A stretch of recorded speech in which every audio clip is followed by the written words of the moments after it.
Bienvenida, bienvenido a esta charla.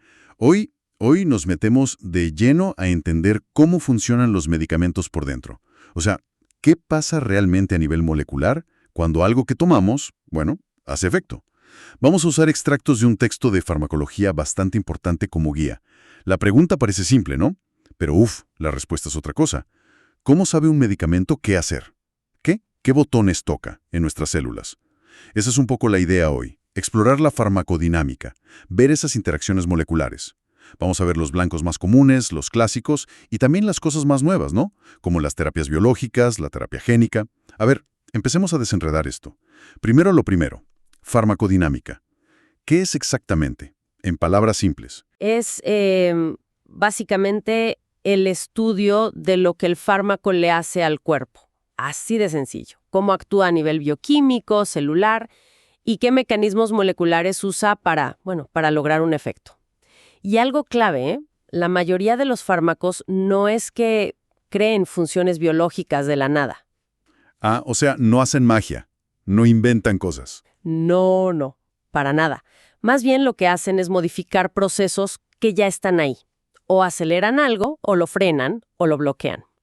Y lo hacen uniéndose a moléculas muy específicas. Las llamamos dianas farmacológicas. Dianas. ¿Y qué tipo de dianas son? ¿Son todas parecidas o...? No, qué va. Son bastante diversas, la verdad. Pueden ser receptores, por ejemplo, que normalmente captan señales del propio cuerpo, como hormonas, neurotransmisores. También pueden ser enzimas, esas que aceleran reacciones químicas vitales. O canales iónicos que controlan el paso de iones por las membranas. Transportadores también. Y estas dianas pueden estar en distintos lugares, en la superficie de la célula, adentro, en el citoplasma, hasta en el núcleo. Que entiendo. Y, no hablamos solo de la pastillita clásica, ¿no? De la molécula pequeña. Leí por ahí que esto está cambiando un poco. Totalmente. Así es. Fíjate que una parte importante, y cada vez más, de los nuevos medicamentos aprobados, quizá un 25% en los últimos años, son los llamados productos biológicos. ¿Biológicos? ¿Son muy diferentes? Sí, son moléculas mucho más grandes. Generalmente son proteínas. ¿Como cuáles, por ejemplo? Mira, pensá en anticuerpos diseñados en laboratorio, los monoclonales, o ciertas citoquinas, factores de crecimiento, algunas enzimas. Y tienen dianas súper específicas. A menudo son otras proteínas, quizás en la superficie de la célula, o moléculas que andan circulando, como las que causan inflamación. Un ejemplo que está muy en boga es la inmunoterapia contra el cáncer, ¿viste? Esos anticuerpos que le quitan el freno al sistema inmune para que ataque al tumor. Claro. Suena complejo. Y ni hablar de la terapia génica. Eso ya es, la frontera. Ahí usamos, vectores, muchas veces virus modificados que ya no hacen daño, para meter material genético en las células. Podemos corregir un gen que está mal, meter uno nuevo, o incluso silenciar un gen que está causando problemas. Hay técnicas como el ARN de interferencia o el famoso CRISPR. ¡Wow! Ya hay terapias aprobadas para algunas enfermedades genéticas raras, ¿sabes? Y hasta se modifican células T de pacientes para tratar leucemias. Es fascinante cómo se mezclan la farmacología, la inmunología, la genética. Las líneas se están borrando. ¡Qué bárbaro! Pero, a pesar de toda esta novedad y complejidad, ¿sigue siendo cierto que la mayoría de los fármacos más tradicionales actúan sobre unas pocas familias de proteínas? Sorprendentemente sí. Si miras los números, los datos que tenemos, casi la mitad de los fármacos actúan sobre receptores. ¿La mitad? Muchísimo. Sí. Después vienen las enzimas, con más o menos un cuarto. Y luego canales iónicos, transportadores y una categoría de otros. Pero sí, los receptores son como los grandes protagonistas. Hablemos de ellos entonces. Un receptor dijiste que capta señales. Es como la cerradura de la célula. Esa es una muy buena analogía, sí. Es una proteína que reconoce una señal química específica, la llave, digamos. Esa llave puede ser una molécula del cuerpo o un fármaco. Y cuando la llave entra en la cerradura, o sea, cuando se unen, se dispara una respuesta adentro de la célula. Y hay varios tipos, Están los GPCRs, que son súper comunes y versátiles, o canales iónicos que se abren o cierran cuando se une la llave, entre otros. ¿Y los fármacos? ¿Cómo juegan con estas cerraduras? Bueno, a cualquier molécula que se une al receptor la llamamos ligando. Si ese ligando al unirse activa el receptor, lo llamamos agonista. Agonista. Como la llave que abre y prende la luz. Exacto, como una llave maestra que pone en marcha la maquinaria. Puede unirse al mismo sitio que la llave natural del cuerpo o a veces a un sitio diferente, pero igual consigue activar. Y si lo que queremos es bloquear la cerradura, que no entre la llave natural. Ahí usamos un antagonista. Es como meter una llave que entra, pero no gira. Ocupa el lugar. Entonces, la llave correcta, sea la natural o un fármaco agonista, no puede entrar y activar. Muchos antagonistas compiten por ese sitio de unión y se pueden soltar.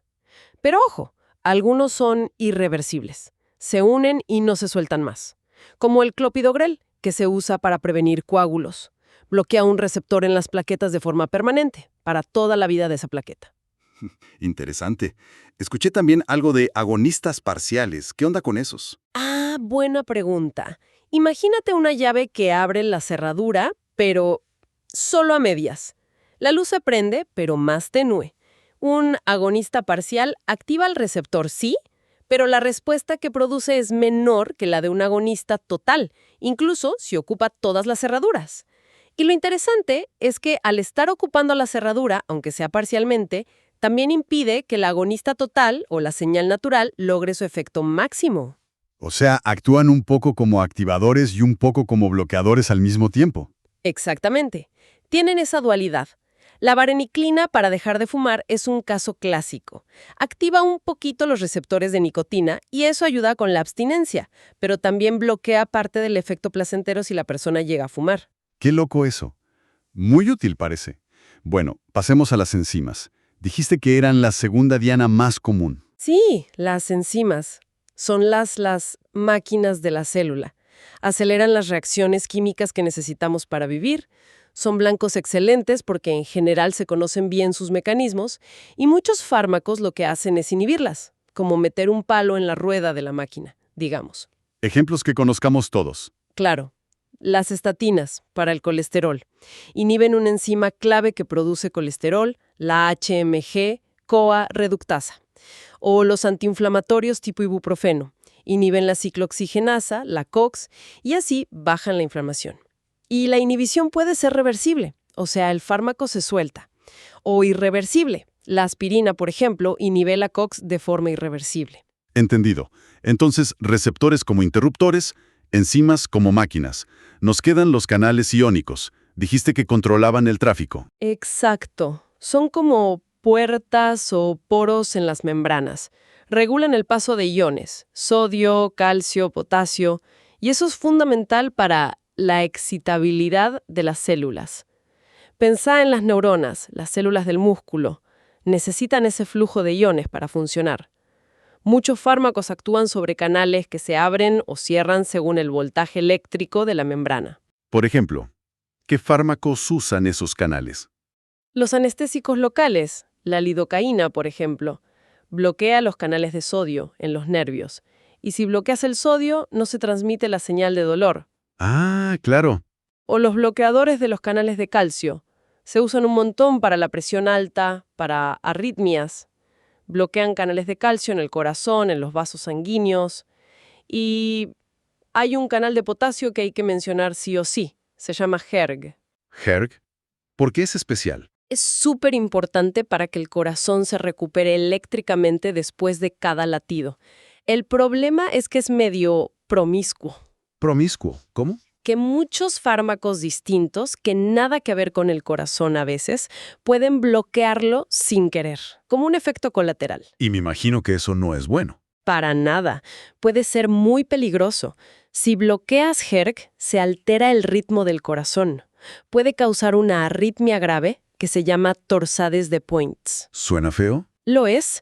Por eso, hoy en día, es obligatorio probar si cualquier fármaco nuevo interactúa con este canal HERG.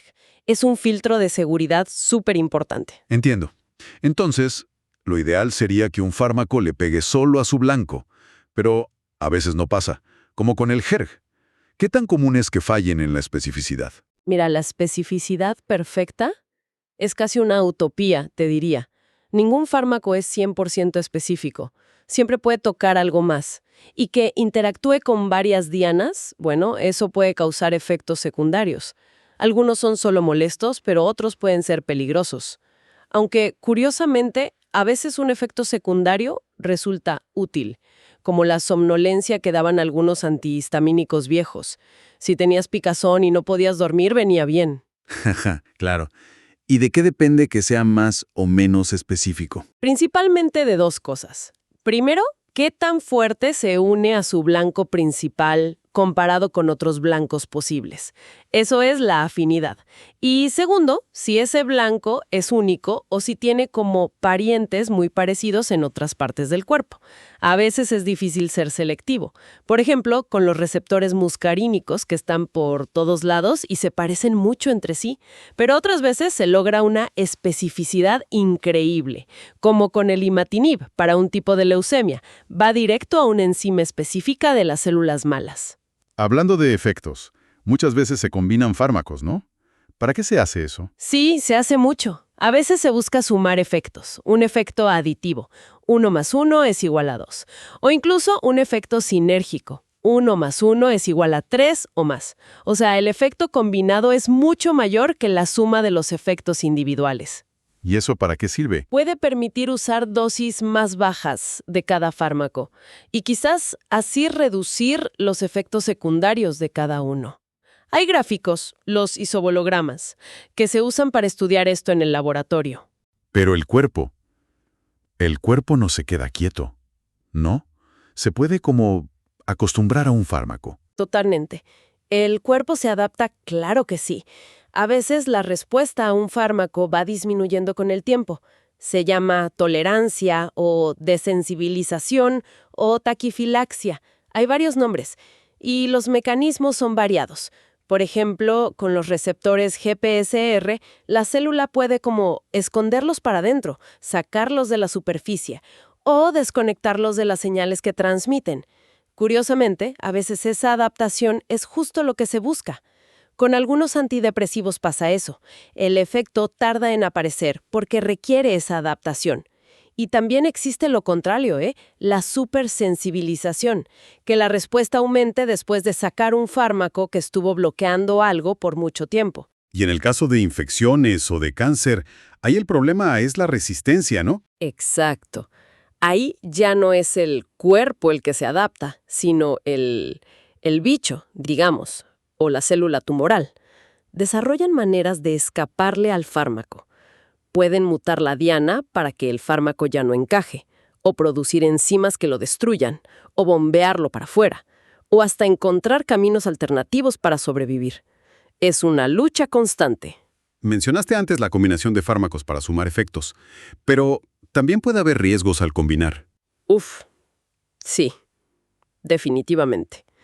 Aparte de las interacciones de cómo un fármaco afecta al otro en su viaje por el cuerpo, están las interacciones farmacodinámicas, o sea, cuando sus efectos directos se suman o interfieren. ¿Cómo cuáles? El ejemplo clásico es combinar varios sedantes. El riesgo de quedarse demasiado dormido o de problemas respiratorios aumenta mucho, o combinar fármacos que alargan el intervalo QT del corazón, ese del que hablamos con el ERG. El riesgo de arritmia se potencia. Hay una interacción muy conocida y peligrosa, nitroglicerina, que se usa para la angina de pecho, con fármacos como el sildenafil para la disfunción eréctil. Los dos aumentan una molécula en los vasos sanguíneos y juntos pueden bajar la presión arterial a niveles peligrosísimos. Cuidado con eso. Mucho cuidado. Y la warfarina, el anticoagulante, es famosa por interactuar con todo, con otros fármacos y hasta con la comida, con la vitamina K de las verduras. Y siempre hay que tener una precaución especial con los niños y los ancianos. Sus cuerpos responden distinto. Entendido. A ver, para medir todo esto, oímos hablar de potencia y eficacia. ¿Qué son exactamente? Son dos conceptos claves, sí. La eficacia es la respuesta máxima que un fármaco puede llegar a producir. ¿Qué tan bien funciona? En el mejor de los casos, ¿cuál es su techo? Y la potencia es cuánta cantidad de fármaco, qué concentración o dosis necesitas para lograr un efecto determinado. Usualmente se mide como la dosis que produce el 50% del efecto máximo. Eso es la S50 o ED50. O sea, un fármaco más potente necesita menos cantidad para hacer lo mismo. Exacto. En las gráficas, su curva está más a la izquierda. Pero que sea más potente significa que es mejor. No necesariamente. Podés tener un fármaco súper potente que con muy poquito hace algo. Pero ese algo es chiquito, tiene baja eficacia. O al revés. Lo ideal es una buena combinación. Usamos curvas dosis-respuesta para ver esto. Y a veces pasa algo curioso. Un fármaco puede dar su efecto máximo sin necesidad de ocupar todos los receptores que hay disponibles. Decimos que hay receptores de reserva.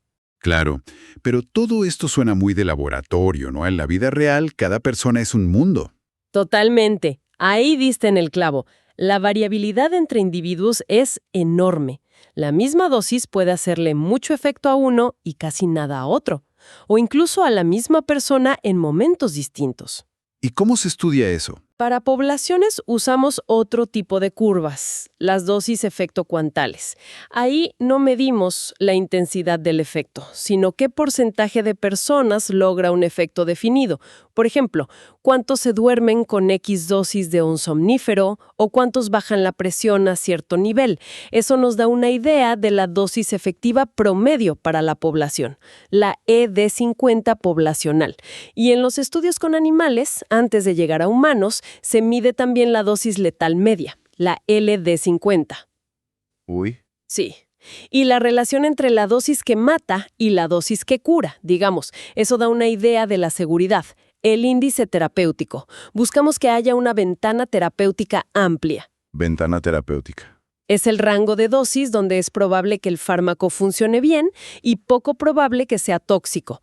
Pero ojo, es una guía para la población, no una garantía para cada persona. Y acá es donde entra la famosa medicina de precisión, ¿no? Intentar ajustar eso a cada uno. Precisamente. Esa es la meta. Usar la información de cada individuo, genética, estilo de vida, ambiente, para personalizar el tratamiento. Prevenir o tratar de forma más a medida. Y desde la farmacodinámica, lo que buscamos son biomarcadores, señales que nos digan de antemano quién va a responder bien, quién puede tener problemas o qué dosis es la mejor para esa persona. ¿Y qué tipo de biomarcadores se usan hoy? Hoy por hoy, el foco está mucho en los genéticos. Por ejemplo, si un tumor tiene ciertas mutaciones específicas, como una llamada BRAF, V600E en melanoma, o si sobreexpresa un gen llamado HER2 en cáncer de mama, eso nos dice qué fármacos van a funcionar. O al revés, hay variantes genéticas en el sistema inmune, como una llamada HLA-YB1502, que predicen un riesgo altísimo de reacciones graves en la piel con un antiepiléptico, la carbamazepina, sobre todo en gente de Asia. Impresionante. Y para la warfarina, el anticoagulante ese tan complicado, hay variaciones en los genes que la procesan, o en su diana, que ayudan a calcular la dosis inicial, porque la dosis óptima varía muchísimo de persona a persona. Para ir cerrando, mencionaste al principio que los fármacos también pueden ir contra patógenos, ¿no? Bacterias, virus. ¿Cómo hacen para atacar al invasor y no a nosotros? Esa es la magia de los antimicrobianos.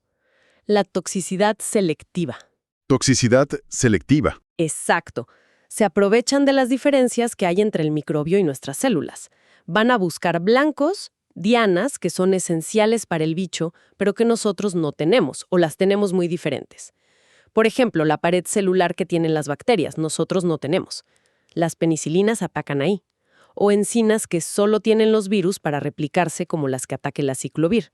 O rutas para fabricar nutrientes que ellos necesitan y nosotros obtenemos de la dieta, como el ácido fólico, que atacan las sulfas.